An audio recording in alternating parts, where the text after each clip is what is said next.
Britain के प्रधानमंत्री Rishi Sunak G20 में भारत आ रहे हैं, लेकिन वो भारत आने से पहले ही सुर्खियों में हैं, क्योंकि उन्होंने भारत को लेकर जो कहा वो भारत के दुश्मनों को रास नहीं आएगा। वैसे तो भारत का लोहा पूरा विश्व मान रहा है, लेकिन सुनक का ये बयान पाकिस्तान और चीन के होश फाख्ता कर देगा। दरअसल ब्रिटेन के प्रधानमंत्री ऋषि सुनक ने कहा कि भारत की विविधता और उसकी असाधारण सफलताओं का अर्थ है कि G20 की अध्यक्षता के लिए वो सही समय पर सही देश है।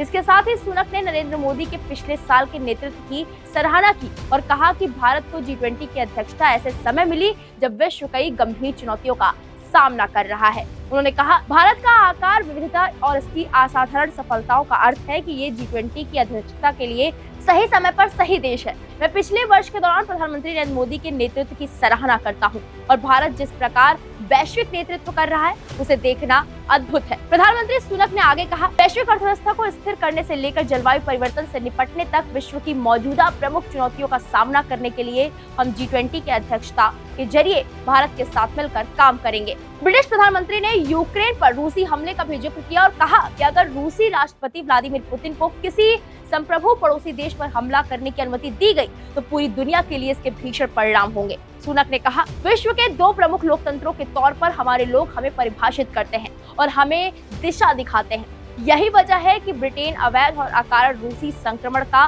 मुकाबला करने के लिए यूक्रेन का समर्थन करने पर ध्यान केंद्रित कर रहा है। एक स्वतंत्र और लोकतांत्रिक देश के तौर पर यूक्रेन को अपना भविष्य खुद तय करने का अधिकार है। अगर पुतिन को किसी संप्रभु पड़ोसी पर हमला करने की अनुमति दी गई तो पूरे विश्व के लिए इसके भीषण परिणाम होंगे। सुनक ने कहा, यूक्रेन के लोगों से ज्यादा कोई भी शांति नहीं चाहता है, लेकिन पुतिन के पास अपने सैनिकों को वापस बुलाकर इस युद्ध को कल समाप्त करने की शक्ति है।